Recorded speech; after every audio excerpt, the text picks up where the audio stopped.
our crowds have been absolutely fantastic. So for us to get home ice advantage and have the 4 here, it's great. We love being here. Again, they give us energy when it's not there.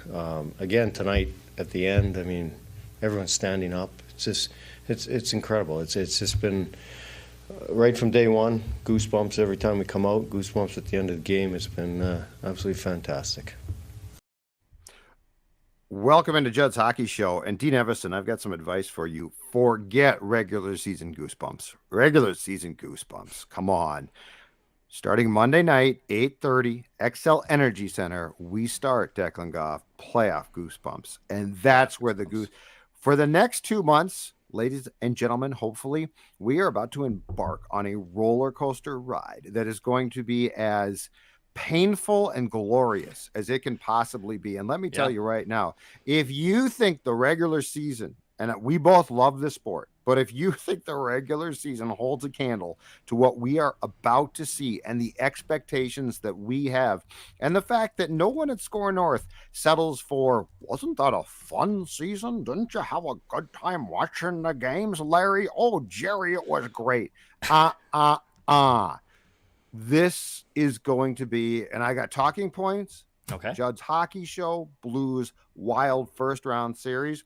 But Dex, I just want your excitement and expectations, because starting Monday night, in my opinion, it's on. And anything that we've seen previously, in fact, if you've got it, if you can play it, play the Guerin clip right now, because this clip is about what we're about to embark on, not January the 13th. Listen, you guys know what this is all about, right? Right? What's it all about?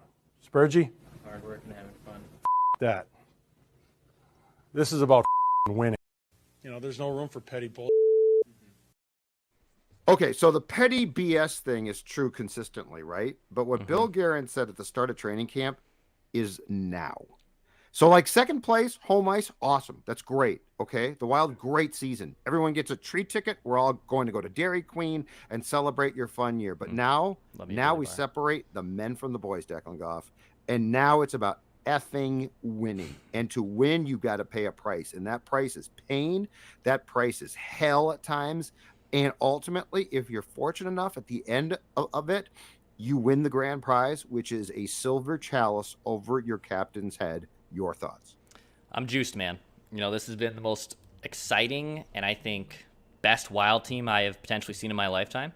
You know, the first year of Bruce was a good team, but you could kind of tell, and actually that team also kind of unraveled in March and went on a big skid before kind of leveling off before the playoffs started, where they were coincidentally bounced by the Blues in 5 games. This team itself just has a different feel to it. You have a superstar player in Kirill Kaprizov who shattered records. Kevin Fiala was absolutely a man possessed in the second half of the season. You've seen guys like Joel Eriksson Ek take steps forward. Ryan Hartman, for God's sakes, is a 34-goal scorer. Matt Zuccarello, a veteran who has been there and done that with the Rangers, had the best season of his career. And you have a goalie tandem that is going to be a fascinating decision that I know we're going to get into here in just a little bit, that I feel comfortable with going into this playoff series. So, yes, the regular season's been fun. The Winter Classic, I froze my ass off, and it was a blast. All of that said, it means nothing. Nothing. If at the very, very, very least, you don't get by the Blues in the first round, which, by the way, is no easy task, which, again, we're going to talk about tonight. But it's at the very least going to be them getting past the first round for this to being deemed the true successful season that we have been seeing for the majority of the last 6 months. Absolutely. Yeah, I mean, this is all about what Bill Guerin said had to do with setting the tone for the entire season, but it is now. Like, this is about what we're about to see is about one thing, and it's the chalice. I'm not even going to say the name because players don't. And I'm going to stick to the whole thing because you don't talk about what the chalice's name is, no matter what you don't. And but all the other nicknames. If you ain't doing this, you ain't doing nothing. All right.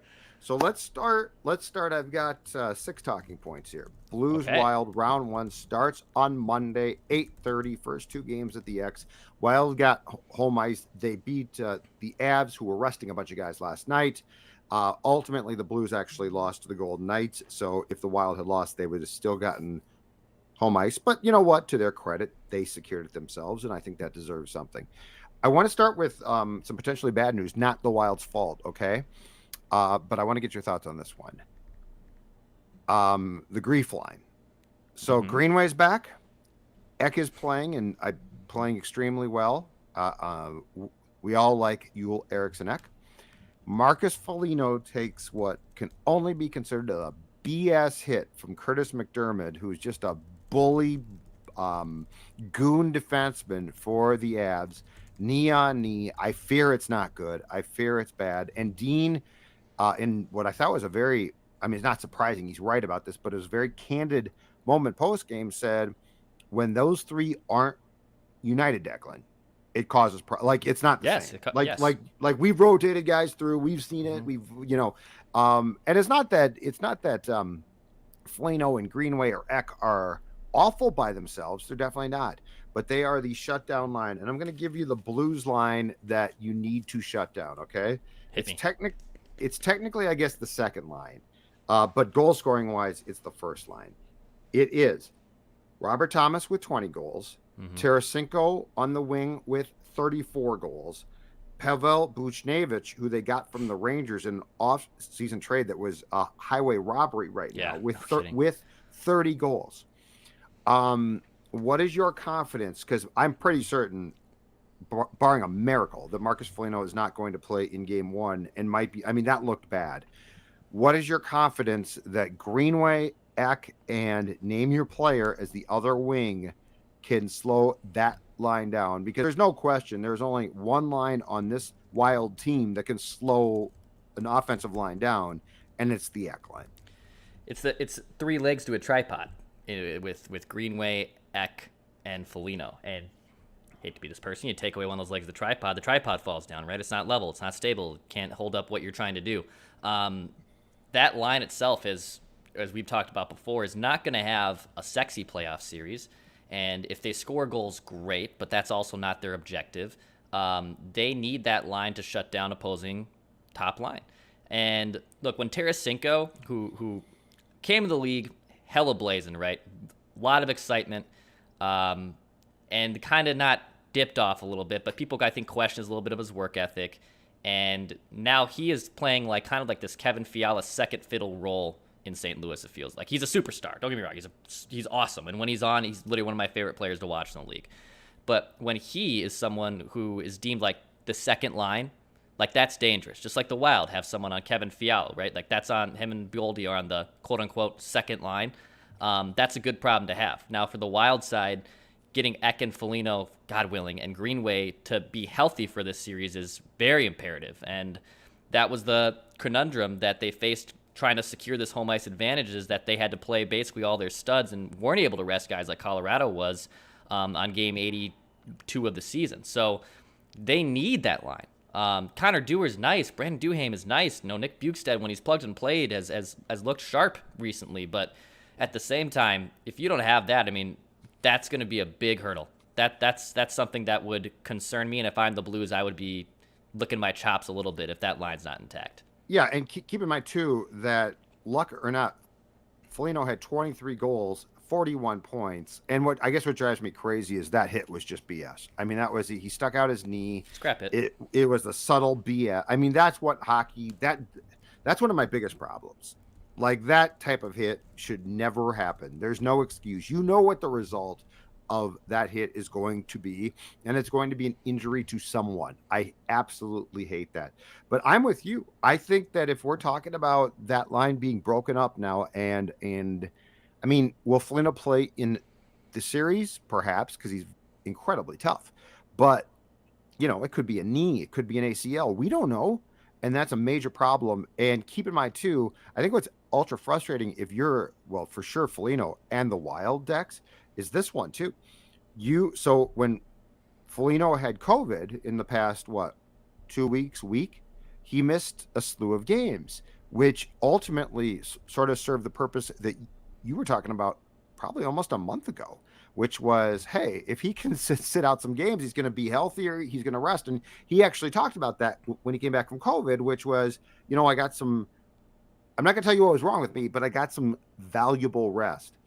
And now that's out the window. So that's incredibly disappointing. Now, I will say this from the Blues perspective, and this is advantage Wild, perhaps, in sort of the same vein.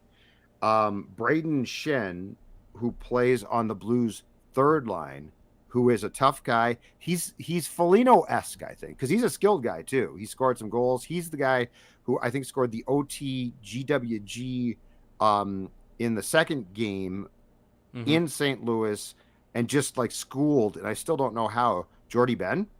So he is suffering from an upper body injury himself. So it sounds like he's not going to play in game one. That helps the Wild because he's sort of a pest and he's good enough that he can be a problem.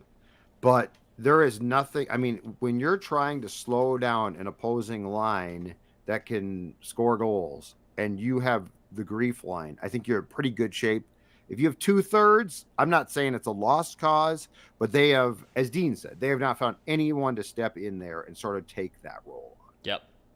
And also keep in mind too, I think, Judd, that just the on and off ice contribution of Foligno in that room, like, does that, if they don't have Foligno suiting up and in that dressing room and on that bench, that kind of changes their mojo to a degree. Like, look at Dumba yesterday, like getting the team hyped up and how big that was off those off the ice things that, especially come playoff time, that are almost unquantifiable in a box score.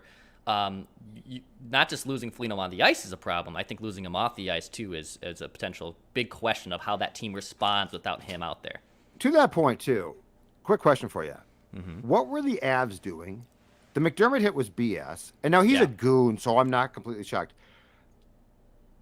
The Logan O'Connor hit on Kulikov.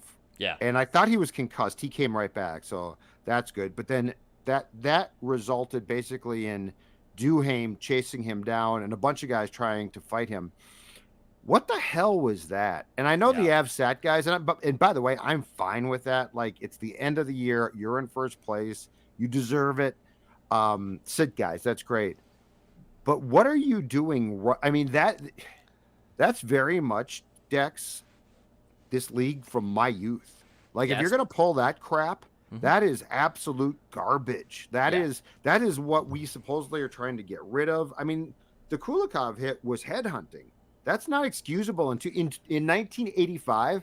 Okay, yeah, that takes place. Don't like it, but it happens. 2022, that's not excusable.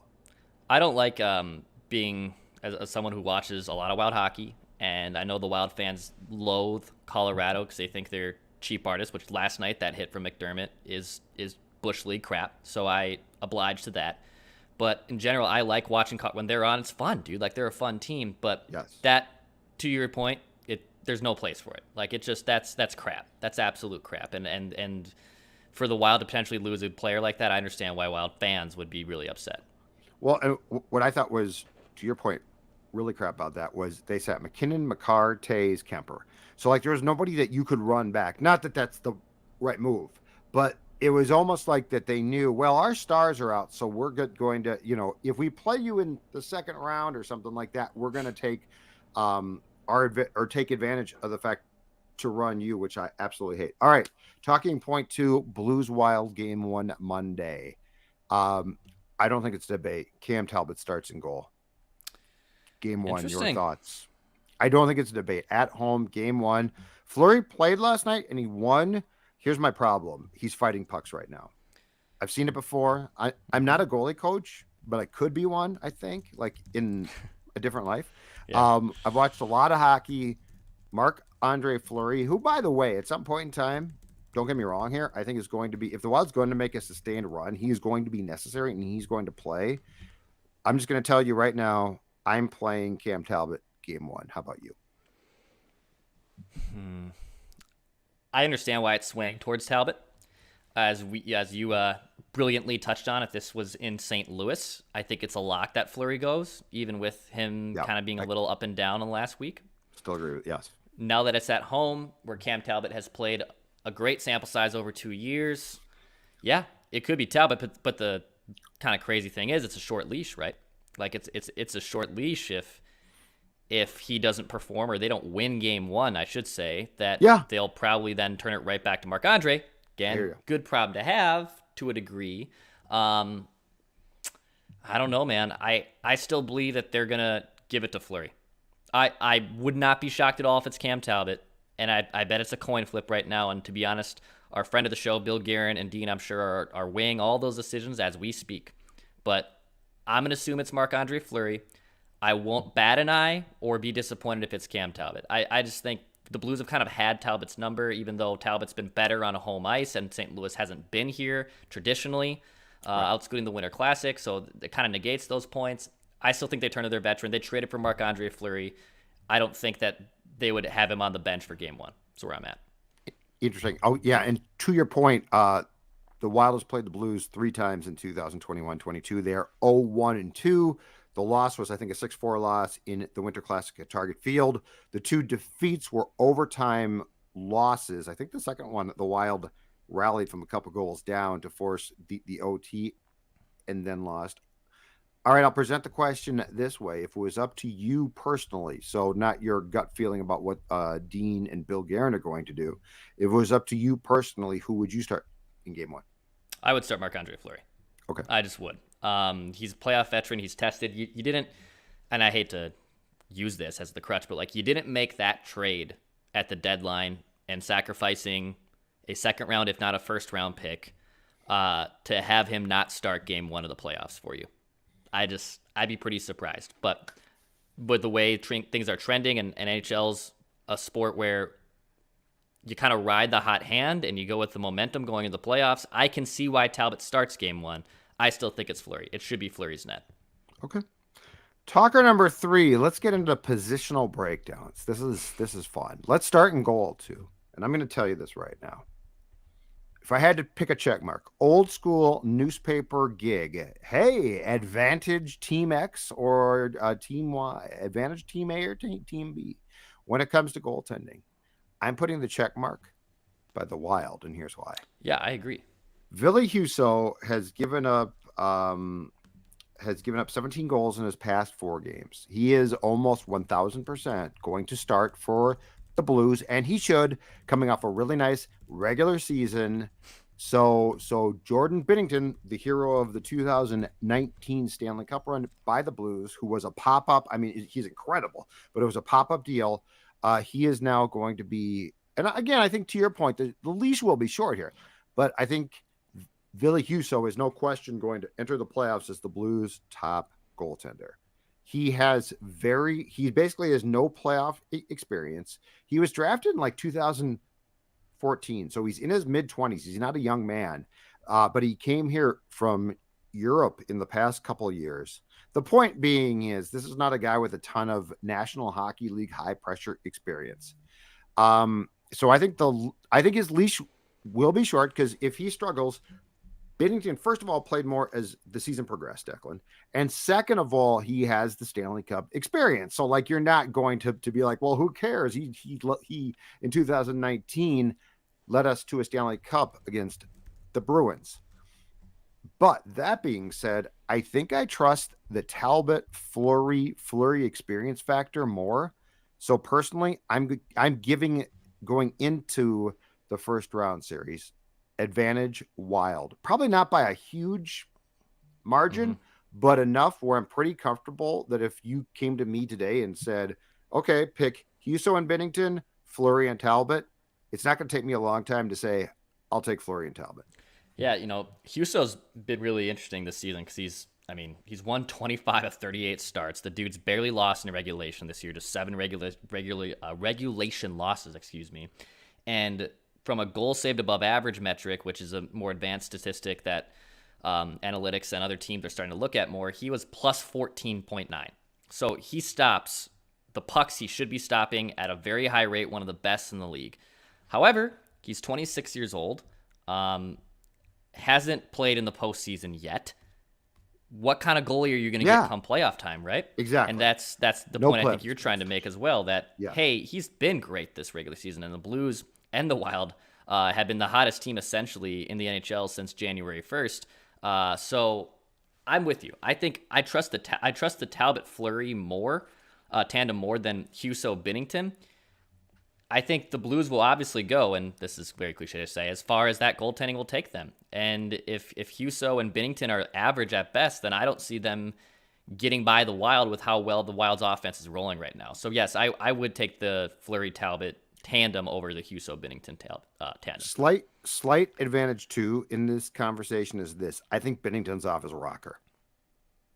Like, I think if Binnington has to take over the goal, you can maybe fluster him. Like, Fleury ain't getting flustered. Like, he might melt down and not play well, but he ain't getting flustered by, oh my God, you guys are getting to me, right?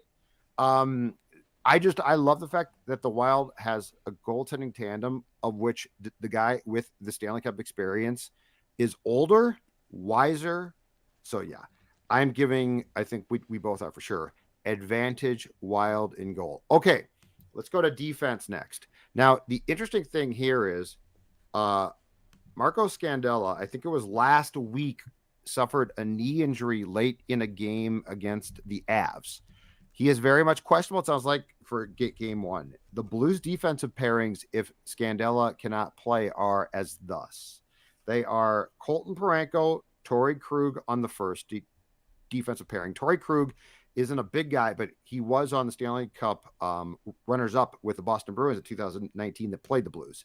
Second pairing, Justin Falk, believe he's a former Carolina Hurricane. Yep. Nick Leddy, who the Blues acquired from the Red Wings at the trade deadline, who, of course, is a former golfer. He's from Eden Prairie. And then the last pairing is Robert Bertuzzo and Kaylee Rosen. What is your advantage here if we are going Blues defense against Wild defense, Declan Goff? Yeah, this is interesting. I think the Wild have typically had better defense in front of their goaltenders this year. Analytically, that's kind of been backed up too. The Blues are allowing a lot of goals. They've been like league average in terms of allowing goals this season. And just in general, I think the Wild have an advantage when it comes to their defenders. Spurgeon and Brodin, obviously. Dumba being back, I think, is huge. And just the way Kulikov's been playing as well, that I give the slight advantage, obviously, to Minnesota. I love Marco Scandella. Scandella was one of my favorite players when he was here before, and turned himself to a really just nice defenseman overall. If they lose Scandella, I mean, yeah, they could be in significant trouble on their back end. Now, the Wild have been kind of weird. Obviously, I know they dealt with the Dumba injury. They were without Spurgeon at times this season. Right. They were allowing shots, especially towards like the last few weeks, just on their goaltenders, mostly Fleury, that were kind of uncharacteristic of them. You know, they usually do a great job at packing it in, and if they just get league average shots against them, their goaltenders are typically going to make those saves. Well, they've been just giving up a lot of high danger in situations where they haven't put their goaltenders recently in good position. So overall, I still trust Minnesota's over St. Louis's defense. But it is an interesting thing to watch, especially if Scandella can't play for St. Louis. I think it's a definite advantage, Minnesota. Yeah, I got to go with the Wild. I got to be careful here because I don't want to try and sell this as a clear-cut advantage. But if Jared Spurgeon's back and healthy, and that's sort of an if, he came back and obviously played in the last game against the Avs on Friday night. But if Jared Spurgeon's back and healthy, and you've got your top four at least paired up, Dumba can play. Dumba I don't totally trust, but I do think he and Brodin, I think Brodin stabilizes him. And basically what I want from my defenseman is stabilized. Yeah. The third pairing scares me depending on who plays. Goligoski, I know he's a big time plus, but I mean, my God, Dex, the second half, he just if you watch the games, you don't need to look at stats there. Throw the stats out, throw the analytics out. But I like the Wild's top pairing more. Like, I like what they have at the top more than what the Blues have. So I'm going to go slight advantage Wild. But to me, I think the goaltending, hopefully, is more clear-cut. Yeah. So, like, I'm more sold on the goaltending because, I mean, the fact that Husso hasn't played in the playoffs to me is enormous because it's a different pressure cooker. And he's going to start here and he's going to be getting hounded by fans. And we don't know how guys handle that. Corey Crawford loved it. Some guys don't love it, right? Yeah. So I'm going slight advantage. I'm going clear check mark Wild in goal. Can I do a half check mark on defense? Because I do think they have an advantage. I just don't want to make it seem like, oh, they're going to kick ass on defense. No, I think that's accurate. Is that fair? Yes, I think it's fair. Very fair. All right. Up front. And now we got to be careful here because this is very interesting. I'm going to go top 3 lines, okay? Because like the fourth lines are going to sort of, I mean, they're important. Don't get me wrong, but they don't play as much. They're a little bit more nondescript. They can certainly contribute. I'm not trying to say that they can't. But the top 3 lines to me are the important matchups. Line number 1 for the Blues is Ryan O'Reilly at center, 21 goals, but he brings a lot more than goals. Your guy. Wins faceoffs. He's got the weird stick. I absolutely. Oh, man crush. Big time man crush. You do. Car Shield. Love Car Shield. David Perron, 27 goals on the wing. Brandon Saad, former Blackhawk, former Avalanche, 24 goals on the wing. Second line we talked about. And the second line is the scoring line. So this is their scoring line. Robert Thomas with 20 goals. Tarasenko with 34 goals. And keep in mind, they almost traded him and couldn't get a deal. And they're very fortunate they couldn't because he's been great. Pavel Buchnevich, 30 goals on the wing. Thomas is the center. And then the third line, Braden Shen, who's hurt. And that's sort of akin to Foligno being hurt. So Tyler Bozak has taken his place. Ivan Barbashev, 26 goals. Their third line's really good. And then on the other wing with 27 goals, Jordan Kyrou, who you'll recall, Dex, had a great Winter Classic, but then basically for a while there fell off the face of the earth. Did not play well. He's playing better now, but he's certainly not a polished play. He's not as polished as he was and playing as well as he was in the Winter Classic. We know what the Wild gives you. Kaprizov up top with Hartman. I would guess, hopefully for the Wild's sake, Zuccarello is back on Monday. The Fiala, Goudreau, and Boldy line, second line. And then, of course, the Grief line, the third line. But I'm assuming Foligno, is not going to play on Monday. And so that's going to mean insert your wing with Greenway and Eriksson Ek. How do you think the forward line stack up? So this is interesting because I think the Wild in general they have more talented offensive players than the Blues do. I just think they do. I think Kaprizov, Fiala, Zuccarello, Hartman, Boldy, even Matt Boldy, who I know is a rookie, but still, I collectively, and obviously I'm biased because I've seen more Wild hockey, I think they have the advantage over St. Louis. Here's the thing, though. What have we seen recently in the last, actually mostly all season, that the Wild just cannot figure out how to do? Score on the power play, right? The Wild are abysmal on the power play. I don't know why, but they are. And St. Louis this season has the second best power play percentage in the NHL. Yeah. So timely-wise and special teams-wise, the Blues have a superior advantage than the Wild. I don't know why, but they do.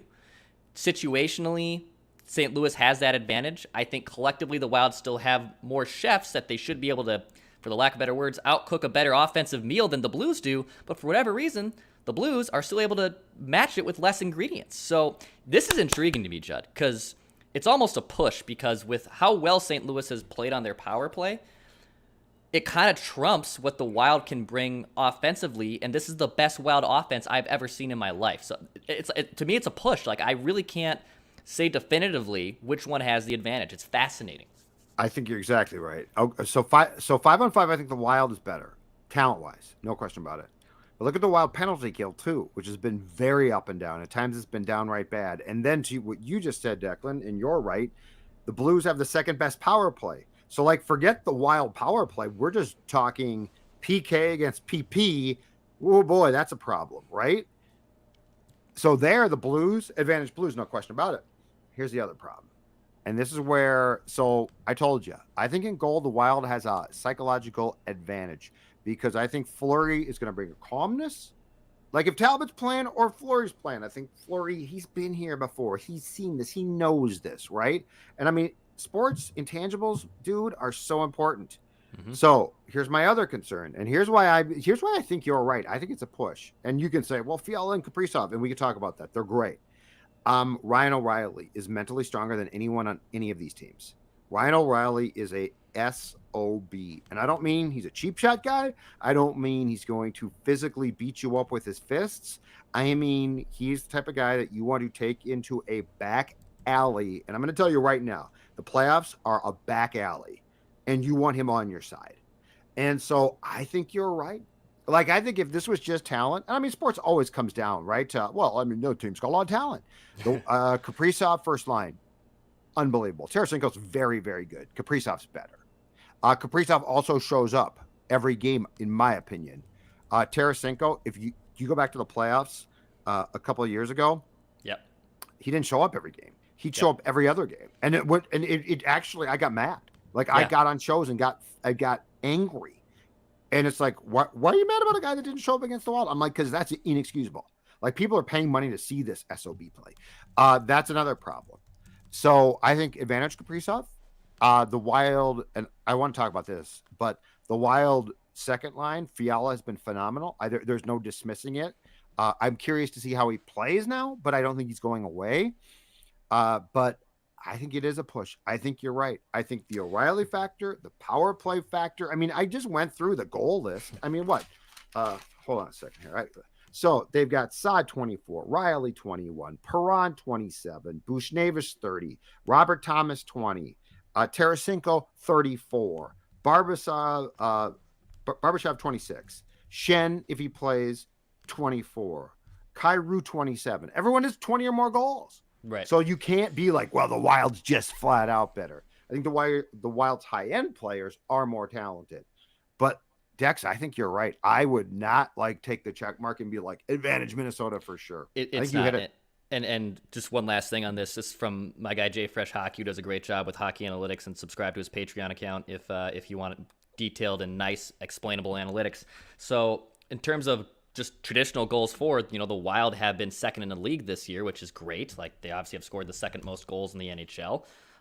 And the Blues this season, as I pull this back up, have been fourth. So the Wild have scored more goals than the Blues, that's true.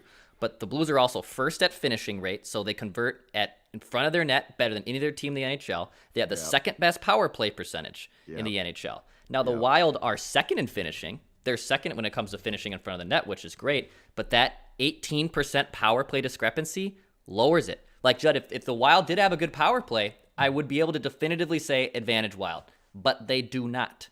They just do not. And when we get to this, we get into the playoffs here, they can't have 0 for 5 days in the power play and expect to win that game. And if Foligno can't play, here's the thing too. You have to inform guys that, unfortunately, if Marcus is out, and I'm not confident he's coming back anytime soon, Greenway, Eriksson Ek, anybody, you're going to have to pay the price in front of that net where you might not be healthy till training camp. I'm not kidding. Like, no, but seriously, so the whole, go back, and we've looked this up and it's true. Go back to the series, that the Jake Allen series. Jake Allen, he was unbelievable. What are you going to do? Go back and look at the shot charts. They were shooting from St. Louis Park. And then they just let the rebound go because, oh my God, I might get hurt if I go for the rebound. But I got a shot off from St. Louis Park. Well, I'm shooting from Bloomington. Well, wait for me. I'm in Lakeville. Here's a slap shot from Lakeville. Marcus Foligno pays a price. He pays a price consistently, and he's really good at it. But Dex, and I guess this is my personal last talking point. Okay. And it starts with Kaprizov and Fiala. It trickles down from there. But in addition to not disappearing, which Kaprizov did, unfortunately, against the Golden Knights last spring, Fiala, I believe, did as well, to a larger degree than we think should happen. Mm-hmm. Not only can you not disappear, but you have to pay a price. If you want to get to the second round, and then, by the way, you're just in the second round. Like, you're not at Stanley Cup yet. You have to be willing to pay a price. do you think, and what do you need to see as far as that price goes? Because that's my biggest fixation, is paying the price to win a series, which, by the way, when the Blues beat the Wild in the Jake Allen series, the Blues were willing to do. That's where I love a guy like O'Reilly, who I'm convinced will take guys out back, his teammates, and beat them up if they don't do it. Right. So the trouble here is I don't like to get into a point where, hey, if Kevin Fiala is not a guy who sells out defensively and he doesn't do that in the regular season, well, I'm not going to expect him to do it in the playoffs. And that doesn't mean that he should be selling out and that, hey, man, take a shot and don't make dumb turnovers and help out your team defensively. Do it. It's a tough spot to be in because guys like Foligno and Delorier, right? Like, my God, side tangent. Nick Delorier, which I ripped on just the surface of, why did you just trade a third-round pick for a goon? Never mind. Eat my words. Old tweets exposed. That guy's awesome. That guy, the things that guy brings are insanely great for this team. He actually has some talent too, and he's a little bit better than I thought he was. Yeah, he's not better just a than I thought. goon. Yeah. I agree with that. So guys like Delorier and Foligno and even Eck, who's just a pain in the ass to play with. Greenway, the big rig's obviously such a big physical guy. Right. I don't expect guys like Fiala and Kaprizov to do things that they're not used to doing or that we shouldn't expect them to do. It's just more of, if Fiala's game, and he's prone to doing this, unfortunately, is when he has a bad game and he makes dumb turnovers, like those mistakes are going to be magnified.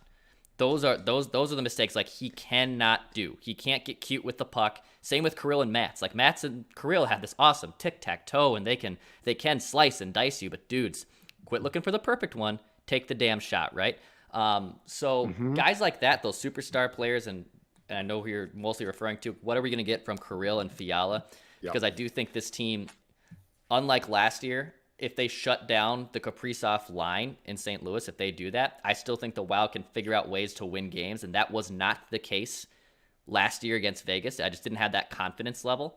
Agreed. But those guys, and for Kirill and Fiala, have to deliver.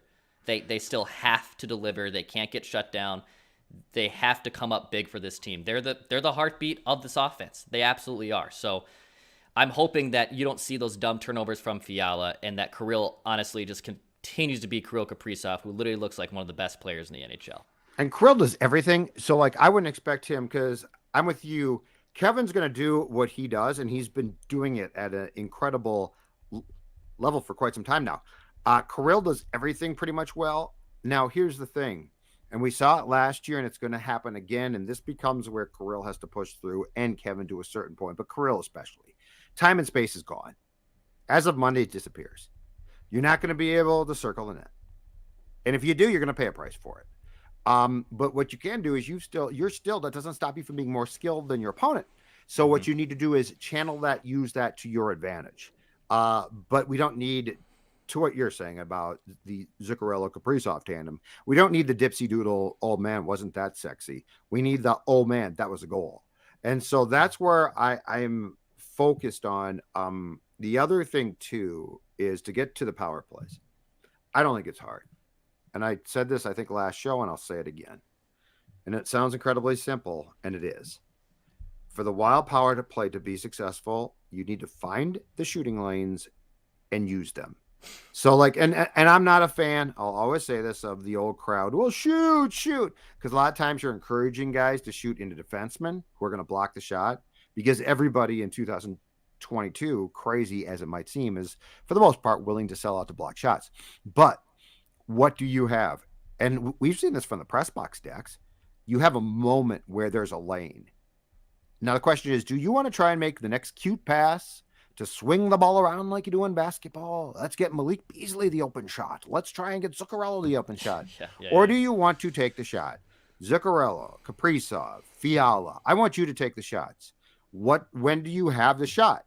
For a moment, right? Like, as easy as he makes it seem, Alex Ovechkin takes the moment. Like, if Ovechkin got the puck, if he didn't one-time pucks from his office, they get blocked. Now, it hurts like a son of a buck, but they get blocked. Now, he makes it seem simple, but what does he do, Dex? Takes the shot, tees off, bang, bang, bang. Sometimes it's wide, sometimes it's not, sometimes it's in the goal, but he takes the shot. And that is honestly for as much as we talk about what can the Wild do on the power play, first of all, there's too much skill there not to score goals. Second of all, you need to take the shot when it's there. And it's there. It's in a moment's notice. The really good ones, like Ovechkin, make it look slow to us, but it ain't slow. So that's my thing. But yeah, I am time and space as of 8:30 Monday is gone. Can your star players find a way to still create? Because I'm going to tell you right now, and we've seen this, the star players in this league who are successful do exactly that. Yeah, man. Yeah, Ovi's office works just because was Alexander Ovechkin. He's arguably one of the best players of all time, but he hasn't changed it. Like, he has not adapted. I'm going to stand right here, and if I get the puck, I'm going to do one thing, and I'm going to shoot it Immediately. Good Bang. luck. Yeah, right? Good luck. Wild needs some type of similar attitude with one of their guys to have that to make that work. Dude, I'm so jacked up. I can't wait. Me too, man. This is going to be a blast. Monday night, JHS vent line right after the show, or I'm sorry, after the game, correct? Yes, right after the game, we will have vent line. Thanks to our friends, Surly Brewing will be helping us as a sponsor on this. So, yes, we will have an absolute blast. We'll welcome you guys on the screen. We did this last year. It was so much fun talking to Wild fans that we've never interacted with before. So I'm excited to see who comes up on this YouTube channel. So hit the subscribe button. Daily Minnesota Sports Entertainment right here. Apple, Spotify, and the Score North app. And as you said, Surly Brewing, which is on my jersey right now, is a proud sponsor, and not only of Purple Daily, but now Judd's Hockey Show, a big part of the fact that we can continue to bring you this show. And just one more quick thing. I just want to get one more plug in, Dex, if that's okay, because I'd like to talk about Mother's Day coming up on May 8th. And you're saying right now, Mother's Day is coming up on, I just looked at the Wild playoff schedule. I don't have time to go shopping for mom. And I'm like, you know what? I'm with you there, but Sports Dad is here to tell you what to do. May 8th, what are you going to do? Spiral Light candles. Listen, husbands, sons, mom deserves a gift that has not only a fantastic scent, but it's just a cool candle. And who doesn't like a candle? Guys, gals, we all like candles. Starting at $14, orders of $50 or more. That's right, online, shipped for free. In other words, right now, you're watching this, I got the Mother's Day gift for you. Spiral Light Candles, spirallightcandles.com, spirallightcandles.com. Our friend Todd, he's going to be at all the games, because he is a Wild fan as well. So support a guy and support a great company that supports the local hockey team. SpiralLightCandles.com. Should we play Bill Guerin one more time before we go? Pat, shoot score. Listen, you guys know what this is all about, right? Right? What's it all about? Spurgey? Hard work and having fun. That. This is about winning.